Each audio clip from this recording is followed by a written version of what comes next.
Hello, everybody. Welcome to the Breaking 90 podcast. I'm your host, Alex Harriman. This is my co-host, Jerrika and we are the coaches of Breaking 90 Fitness.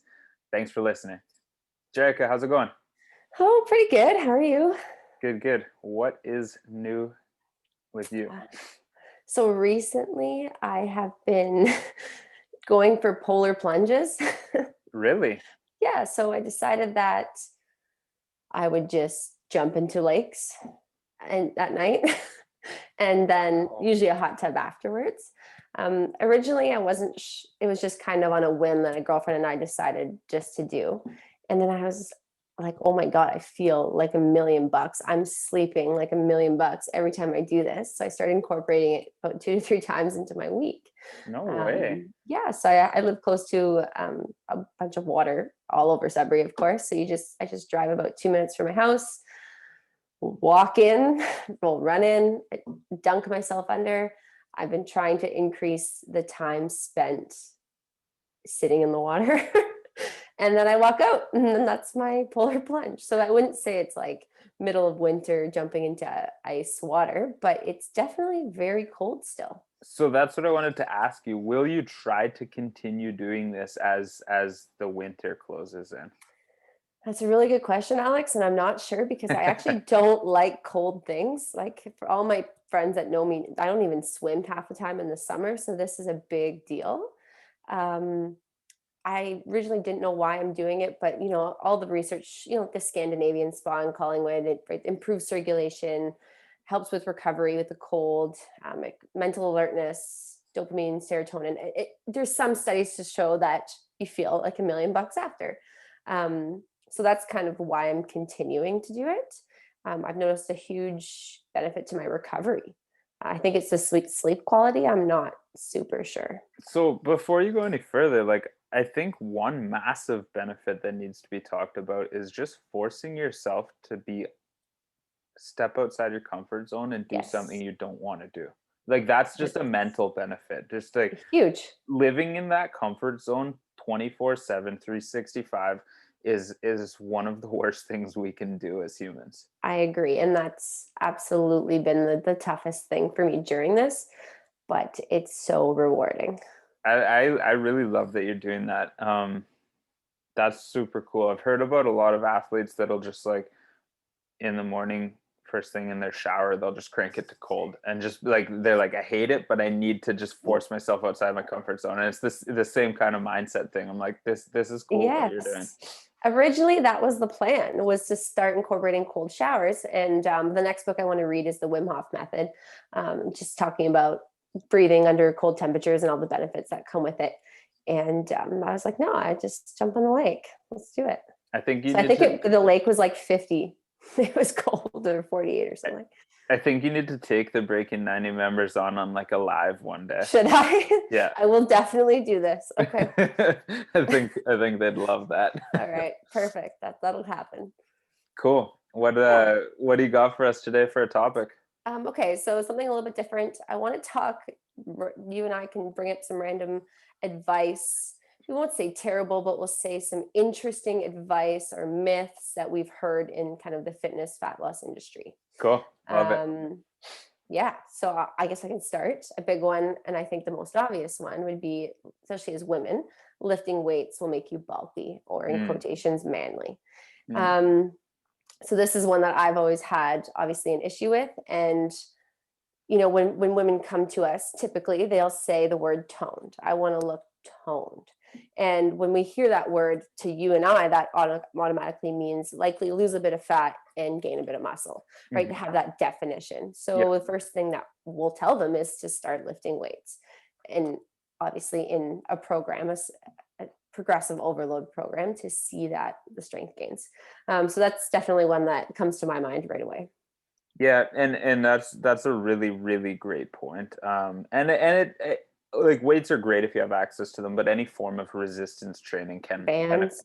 can help. Yeah, bands, Yeah, I love them. even a lot of body weight stuff Yep. can gain the same results. Weights are definitely the best. If you can get your hands on weights, weights are going to help, but you can get the same results without weights. But yeah, hear that all the time. I don't want to get bulky. That's not my goal. I don't want to look like that girl in that magazine. Well, let me tell you something. That girl in that magazine wanted to look To that look way. She didn't wake up in the morning looking like that. She spent her probably years. several years of grinding day in and day out to look like that. So don't worry about accidentally looking like that. You'll be able to stop yourself before you get there. Whenever you're satisfied, Yeah. then we can teach maintenance.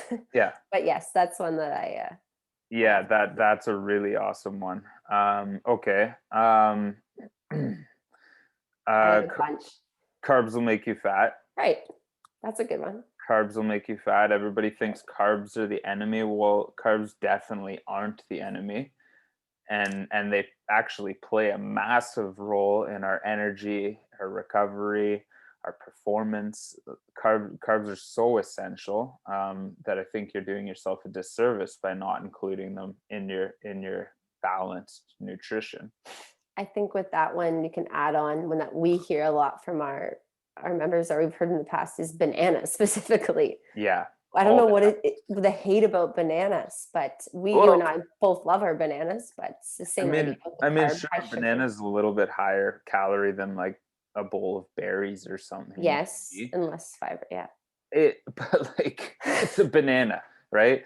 Yeah, Energy. It's yeah. energy. We've definitely talked about this before, but like if you're coming from a diet that isn't very good, you're cutting out some junk food, you're cutting out some alcohol, you're trying to eat less. The banana is not the first thing you need to address. Don't worry about the banana, don't worry about the fruits. It's not the first thing you need to address.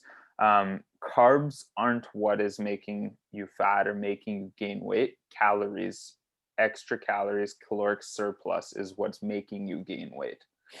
Absolutely. Especially, yeah, like you said, the fruit, it's not, that comes with nutrients, micronutrients. So if we are, maybe we are eating too many carbs, but again, the issue might be the white breads and I'm trying to think what else. Pastas, I mean, Pastas, candy. it comes down to calories at the end of the day. You can It still does. fit in the Yeah. white bread if you really want the white bread. You Oh, can still fit in the absolutely. candy, but it's the same thing that we hear with potatoes all the time. People love to hate on a potato and think that a sweet potato is the only one they can eat. Well, the white potato is not bad for you. It's not the potato that's the problem. It's how did you cook it and what did you put on top of it? And Yes, how much of it did you eat? they're very, very similar when it Yeah. comes to the caloric breakdown. Actually, it's just, in my opinion, yeah, it's what it are you choosing the carbs with good nutrients. You can still have the ones that are like, I still eat my candy, Mm-hmm. but it's all in moderation, right? Yeah, absolutely. Yeah, I mean it's not just bananas. It's carrots. We hear it a lot with Oh yeah. cherries.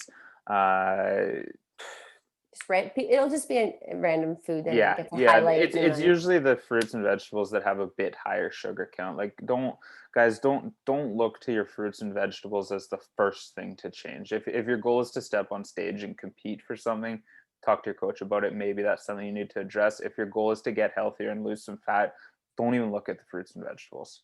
perfect. I think that can lead into that you need to do cardio for weight loss. Mm, that's a good one.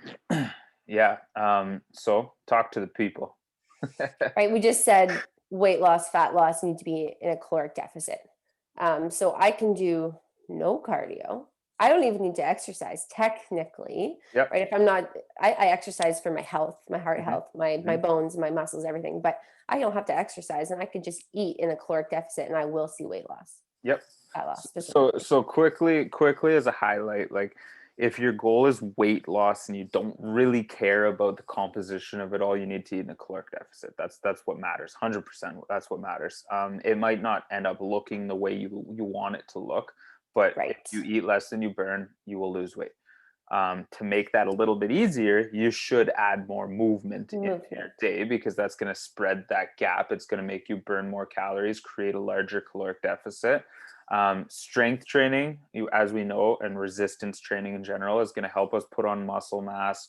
It's going to help us burn calories more efficiently. It probably is going to play more of a role in your fat loss in the long run. Cardio, it can help you It if can be you. a great tool. Yep. Yeah, But I you don't agree. have to. Right. That being said, for your heart's sake, you should do some cardio. Yes. and, Yeah. and it doesn't have Get to be it running. pumping. It doesn't have to be running. It could be a fast-paced walk. It could be a bike ride, a hike. Could be whatever, jumping on one of those machines in your basement or doing a circuit here and there. It could Yeah, be a run, but for your heart, you should do some fast-paced movement that gets your heart beating quicker than sitting in this chair. absolutely. I agree fully. Awesome. Do you want to go? I have another one too. Um, Go ahead. A big one is pretty much a blanket term, but like the no pain, no gain mentality, or Mm. if it's not hard, it's not worth doing. And I think that a big one that I'll hear is, or we'll see is, your program's great, or, that seems great, but it seems like the progress is too slow, or, Yeah. Yeah, hear that and all the time. right. And yeah, that if it's not hard, it's not worth doing. Well, it doesn't have to be hard. Right. And that's kind of what obviously we've talked about many times. It's about sustainability, and it's not about what's the most hardcore diet or what's the most intense workout. Jerrika, why was your workout only 20 minutes today in Mm, your program? mm. Because it's not about having the most intense program. It's about what can I keep up? What can I keep doing? And that can go with So multiple things. what's really interesting is if you compare Breaking 90 members to most other nutrition programs over the course of like 1 month, we will have like the least total weight loss. It'll look very small in comparison. You'll see some people Yep. losing like 10, 12 pounds. You're not going to see Breaking 90 members losing 10 or 12 pounds in a month, because we do a sustainable approach. We do a little bit slower, but we push for the long haul. We call our program Fat Loss Forever, because our goal is to teach you how to lose this fat forever. So compare us over 1 month with any other program for the most part, and our members will lose less. Compare us with any other program over like 3 months, we'll probably have done a little bit more or similar. Yep. Like, but compare us over a year and we'll blow them out of the water. Absolutely. Because people will go hard for 28 days. People will go hard for maybe 60 That days short-term mentality, right? and they'll fall off. Yep. If they've got a wedding coming up, if they've got a trip coming up or a family get together coming up, and they have that goal and they're motivated, they will drive for it, and they'll fall off the wagon because they went too restrictive. Yep. That is what we're trying to combat. That is the problem with the health and fitness industry. 1,000 times over. And now I used to believe that if what I was doing wasn't extreme, then I wasn't disciplined enough, or I was weak. Mm-hmm. Right. And that's also an issue with mentality. Now, it's the total opposite, right? It's what can I, wake up every day? Can I get good sleep? The things we talk about, can I drink my water? It's what is my bare ass minimum, which we've mentioned many times before, and can I keep hitting those goals every single day? And it'll change your life completely. And I mean, circling back to that health and fitness continuum, right? Like there's going to be times in your year, times in your life where you will push harder because Yeah. you want to, and that's awesome. Maybe you're training for something, maybe you're just in a really good time and you want to push hard, go for it. But don't push yourself to the point of unsustainability just for the sake of trying to gain faster results, because it won't ever pay off. No. No. You got another one? Another one that we can just quickly chat to is, and I'm not sure how you feel about it, but pregnant women shouldn't be lifting. And I've done a couple courses myself on pre and postnatal coaching and things like that. And that's a huge misconception when it comes to pregnancy. And I've seen comments made in gyms like that woman shouldn't be squatting, Yeah. At 8 months or 7 months pregnant. And it's like, well, actually, she's movement is like the best thing for a pregnant mom. It's cool that you brought this up because, as most of the listeners probably know, I have a 3-year-old son. Yes. He'll be 4 this year. My wife lifted weights and exercised until the day before he was born. Love it. Yeah, That's so awesome. And and a lot of studies show that you actually have most of the time a great labor because of the exercise. and she did. She had a good labor, and I Yep, mean everything went well, and she was back in the gym, I think, quicker because of it. Obviously, you need to take recovery time afterwards, but that's going to vary from pregnancy to pregnancy. absolutely. And I think that it will help you recover and help you get back at it again afterwards.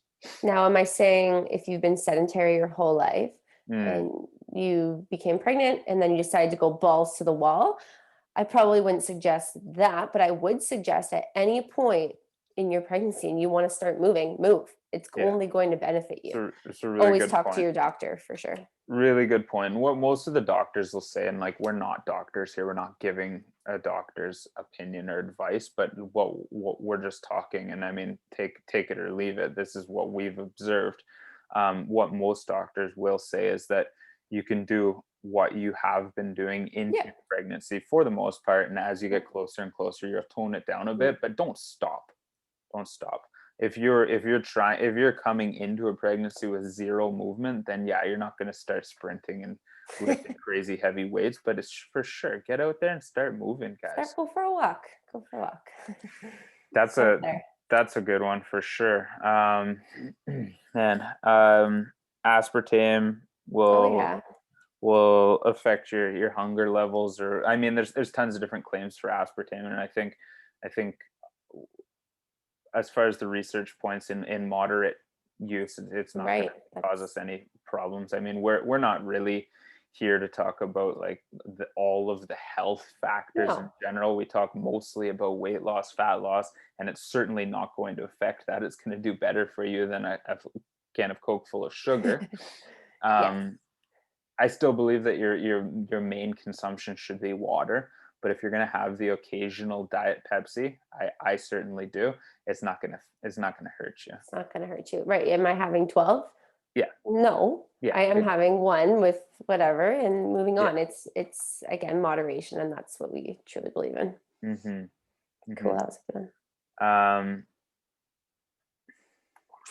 yeah, I think we've hit on a lot. That's a lot. I, kn- Yeah. I know that there are more. I'm just off the top of my head. Um, yeah, I think that's a good starting point. I think so too. That's quite a few. Cool. I Uh, mean, and if the viewers want to like throw out a bunch more and we can talk to them on a future podcast, that would this also be this pretty would be fun. a really cool one to do a part 2 on. Yeah. Yeah. I just want to throw it out there. Um, yeah, I think diets in general. That we kind of touched on it with the carbs, but just diets in general. That there is a best diet. Like there isn't a best diet. The best exercise plan is the one that you're ready, willing, and able to stick to. Bottom line. Yeah. Yeah, yeah, cool. Good topic. What do you have for us from a kitchen nutrition standpoint? This one's a bit of a recipe, but I'm going to keep it short. I had someone ask me, I'm a sucker for broccoli salad, especially in the summer barbecues. And I had Mm, someone ask me, what do I do to change the dressing? Because I know it's obviously typically mayo and that can be very high calorie. So I do apple cider vinegar. I'll do a Greek yogurt or really thick, like skyr yogurt. yeah, yeah, I know the And one you you know mean. what I'm talking about.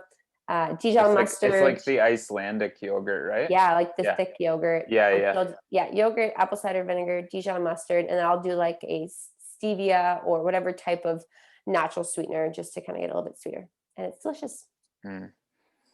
Um, that sounds delicious. Yeah. The one last misconception that I wanted to bring into this that I just thought of is just circling back to water retention. I know we talk about water retention a lot, but the fact that this is really confusing for a lot of people at first. The fact that not drinking enough water will often cause water Oh, retention. that's a really good one. Yeah, so people are often afraid to eat things that have a little bit more salt, afraid to eat carbs, afraid to afraid to drink too much water because of what it's going to do on the scale the next day. We're talking about water retention here. It's not actually affecting your weight. If you have a little bit of extra salt in your diet, you'll probably retain some water the next day. It will be gone a few days later. Stick to your plan, drink the water. The same thing. Make sure you're hydrating properly so that your body can flush through that. If you don't drink enough water, you retain water as a result. Exactly. It sounds strange, but that's a common one we run into too. Yeah, that's a great one. Cool. Awesome. Great topics tonight. Once again, guys, thank you for listening. We appreciate all of you guys listening. We've been getting a lot of feedback, and it means a lot to us. It keeps us going. Um, we're trying to change up the topics lots each time we do an episode, but we still love to hear your opinions. If there's something you guys are interested in or you want to hear more about, let us know. Make sure you review it, share it with friends. If you know anybody who would benefit from hearing this, we would really appreciate you sharing it with them. And reach out to us if you have any questions along the way. Cool. Thanks, Jerrika. Have a great night, I guess.